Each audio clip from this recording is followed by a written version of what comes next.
So, hey everyone, this is Key Creative Studio, Master Drawer in Japan. Let's make a point to draw every day. So here I am with my new setup here, and today's topic I wanted to talk about the difference between drawing and copying.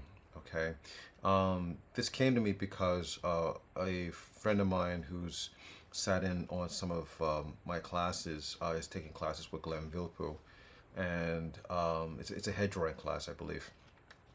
And Glenn uh, kept telling her to stop copying the drawing, and the drawing she was doing, actually, if you look at it, it was, you could say it was a successful drawing. Actually, it was almost a faithful reproduction of the drawing, but Glenn was telling her, like, don't copy it, and so she was getting a little confused about like what he was trying to say.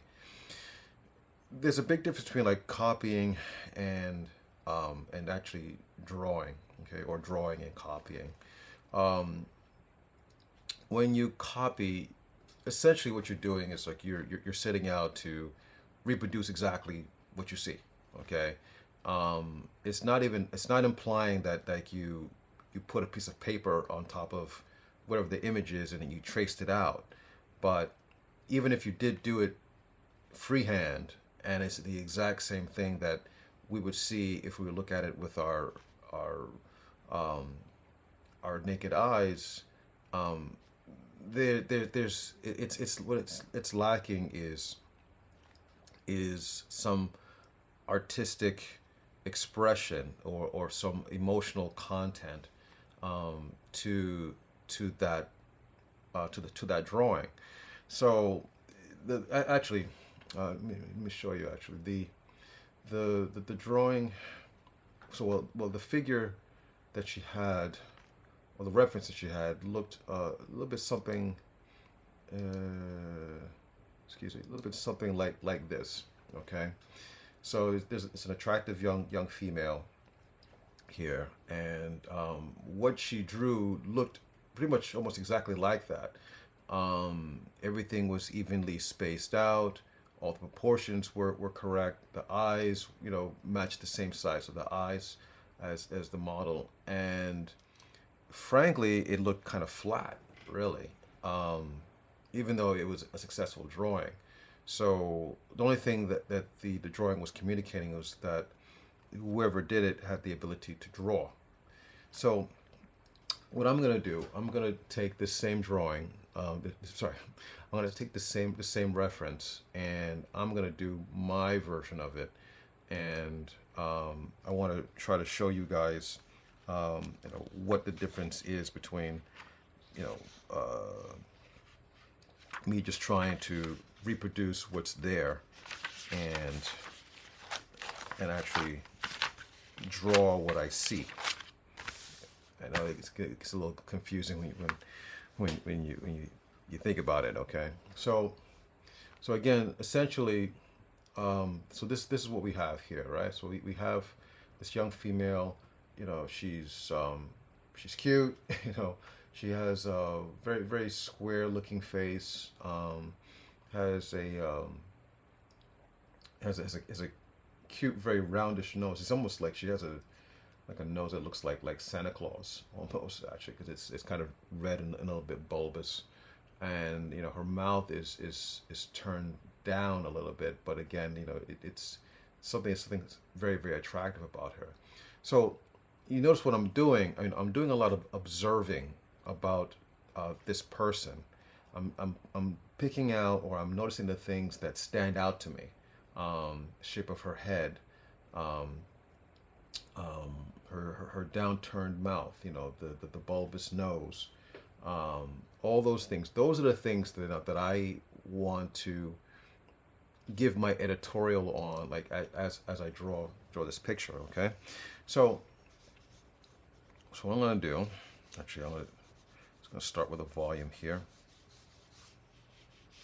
and I hope this is showing up. Okay. And another thing, um, if you really want to um, draw now, it would behoove you like to, be a little bit loose with your drawing. Don't be so um, set on trying to um, be so exact. You want to get the general idea, and we're going to refine and work out details later. Okay. All right. So here's my basic gesture here. Okay. Which I'm going to refine even more. Can't even say it's really a gesture, but I'm going to say gesture for myself because I want it. I want to apply that there's going to be some life and movement to it. So I'm just not just drawing shapes here, right? Again, I'm not trying to reproduce exactly what's there. Okay. So the eyes. Okay. And nose. Okay. No, I'm not even going to guarantee that this is going to look exactly like her, but I'm going to try to capture as many of the qualities about her that I see and that I like um, about this model.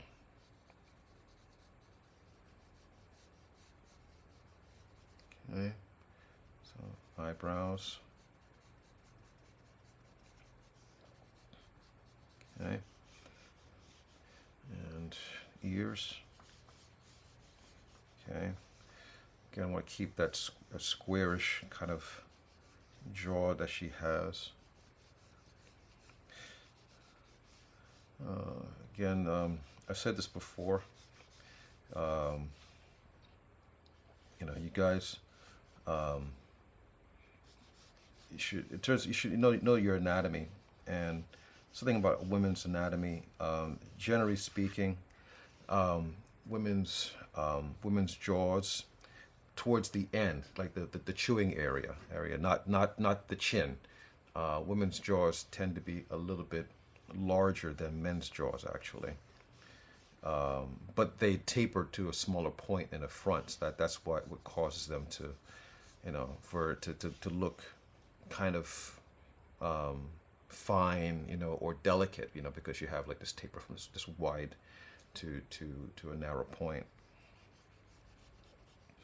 I theorize it's maybe, I think it's the same reason why women carry more fat than men, which is it's a matter of like survival, right?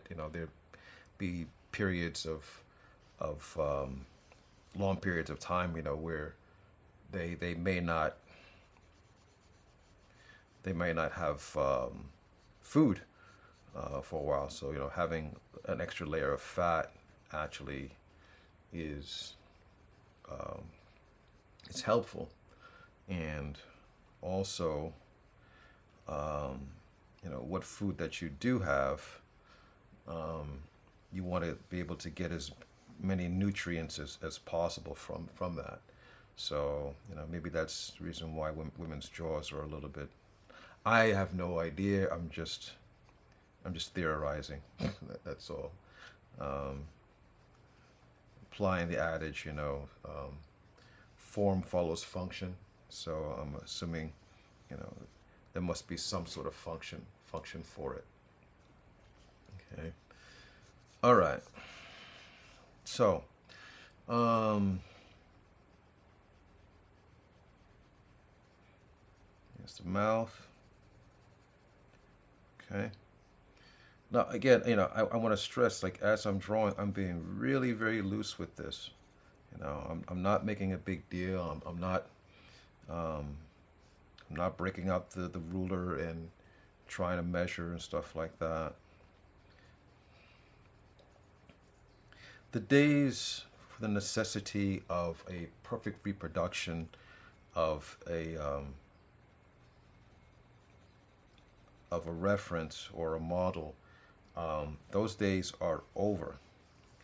I mean, I appreciate that kind of skill, um, to be able to actually to do an actual, uh, really like faithful uh, reproduction of somebody, and that almost looks like a photograph. But the truth is, you know, the wow factor for such a thing um, really only lasts for a short period of time, because again, the only thing that it's communicating is that the person, whoever created it, has the ability to draw, and quite frankly, the feeling is, so what, you know. So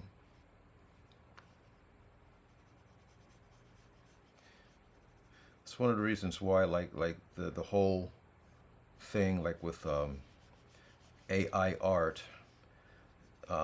If you guys are active on social media at all, it was all the rage for about a month or so, when people found out, they can download apps and get like these perfectly rendered digital illustrations that look like them. Um,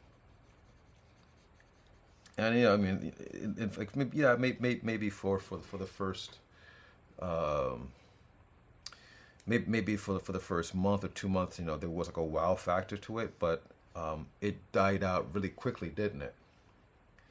Because um, frankly, all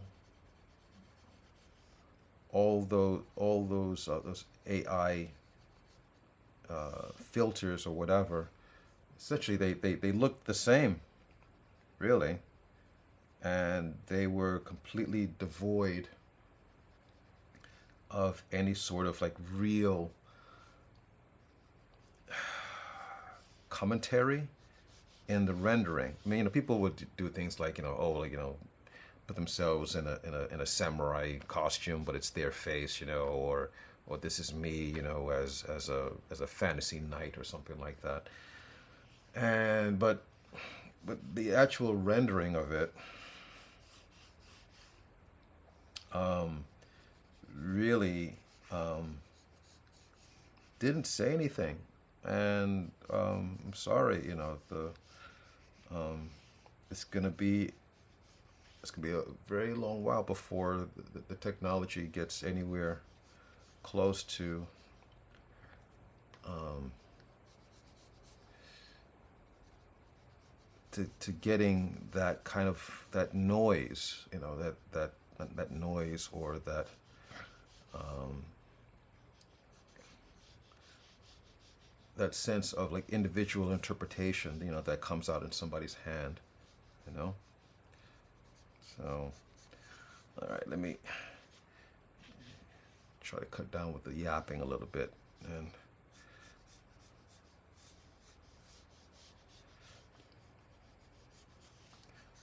okay. Again, I'll switch back so you can see. Again, you can see my me. That's my reference. Okay. All right, back to here. All right.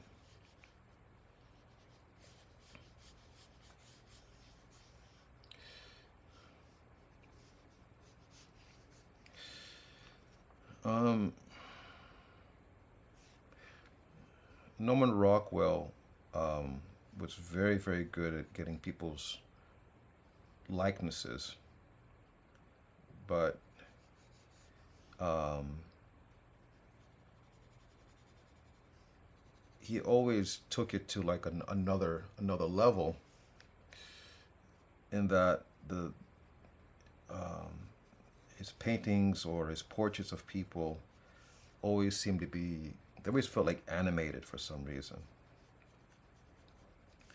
And it's greatly because Mr. Rockwell was adding a little bit of his sensibility to the rendering, and that's That's how you get um, that that magic, that appealing magic that just causes people to like want to look at the drawing, or the painting even longer. Okay, let me do this.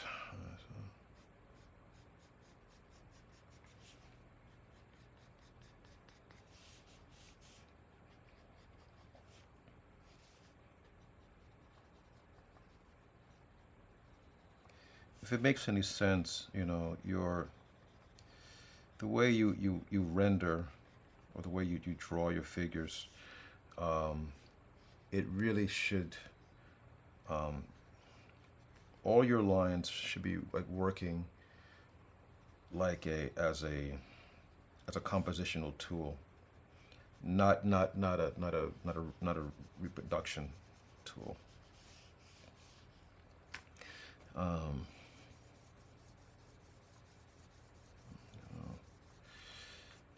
because that's what's going to,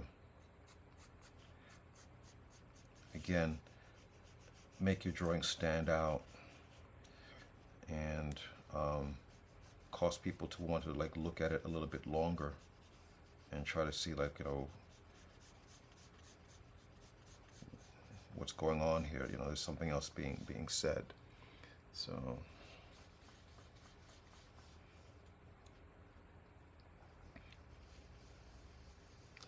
so the abstraction, definitely does have, um, um, abstraction definitely has its importance, because that's what really resonates with people. It's not just a faithful reproduction. Um, Someone does a faithful reproduction of something, it's forgotten, um, within minutes, actually.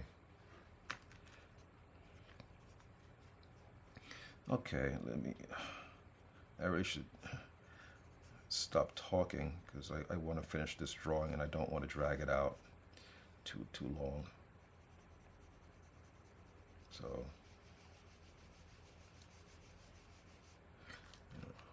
my advice to you guys: when you draw, make sure that you draw. Don't waste time with distractions. Okay.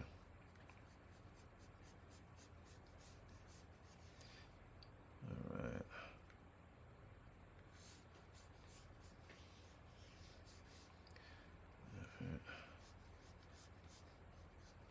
So the hair that I'm doing here, I'm I'm not trying to, again, replicate exactly the hair that I see on the model.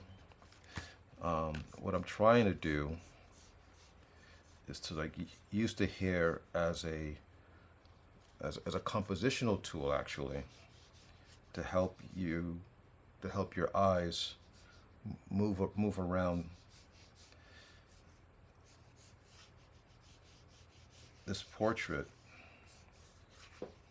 in a way that's appealing and comfortable. Okay. Let me see these eyes here.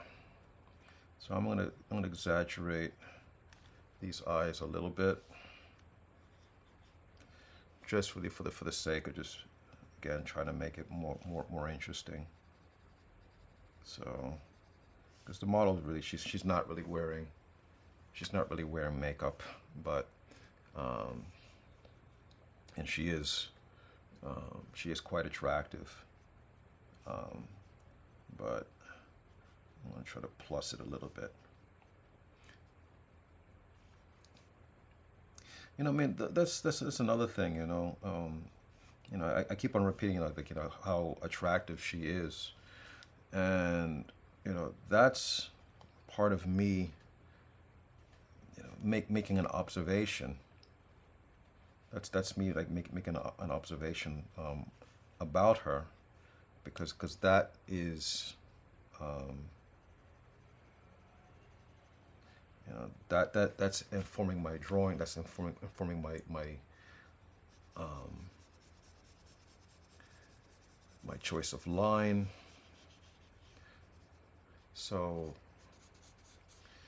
if you find something like interesting about the person you're drawing, by all means, um, make a point for yourself to point it out.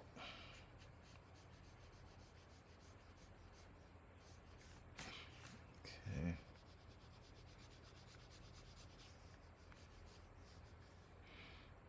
Okay. All right. I think pretty much we got the idea here, right? She's got a bit more shadow on this side, actually. But that being said, I have like no obligation to follow the light patterns, that I'm seeing here. Second.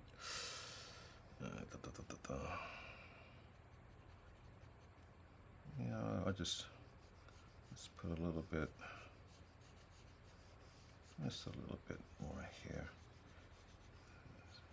Give her a little more cheek here, because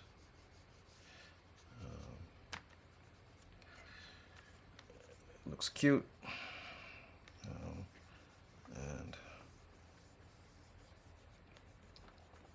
and it's flattering. It's flattering for her. Let me see if I can see them up these eyes.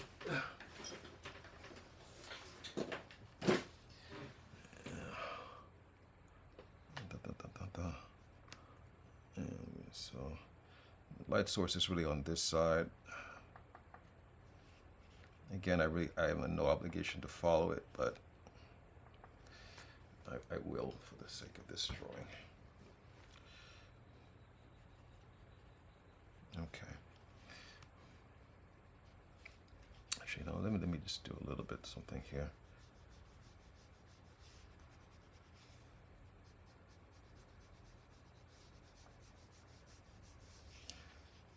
Okay. All right. Again, you know what? Hold on a second. Let me just unify this a little bit more.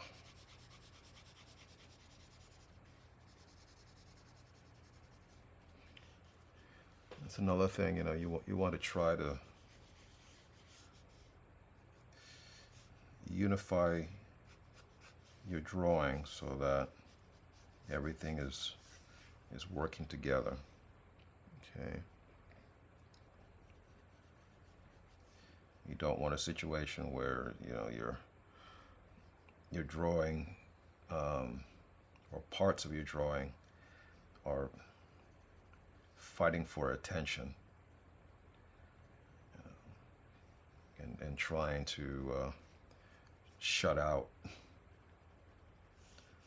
other parts that are trying to support the drawing. Okay. All right. Okay. How's that?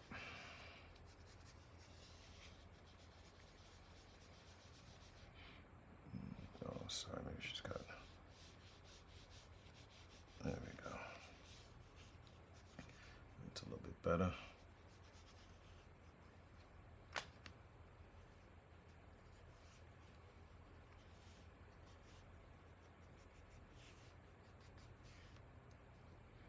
Okay. So, if I can, it's going on like half an hour, man. Sorry. It's okay. Let me wrap this up. Let me say, when it came to me doing this drawing, what I wanted to do, I wanted to draw I wanted to draw this person. I wanted to draw this person. I did not want to just replicate what's there, right? I wanted to get some sense of this person, and that's what I did here. That's what I set out to do. So this is not copying. This is me drawing what I saw in her, which is, again, she's got this very square jaw, right? She's got like this bulbous nose. Actually, I could have pushed that a little bit more, actually, but basically, that's what's there. And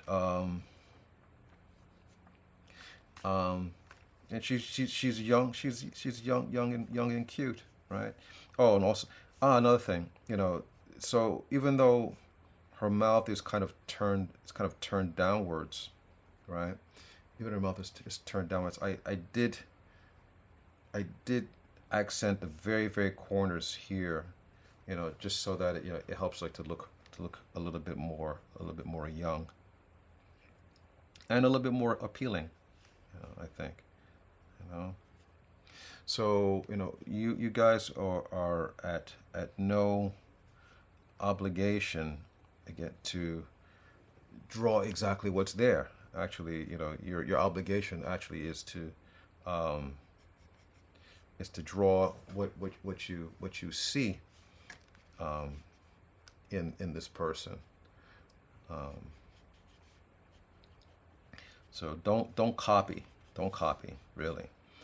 It's another reason why, like, AI art sucks, because quite frankly, AI art, a lot of it is really just copying, or is replicating, what's already existing. It is not really doing much interpretation, and that's what's going to make you special as an artist, because that's what you're going to bring to the table. That's what you're going to bring to the table that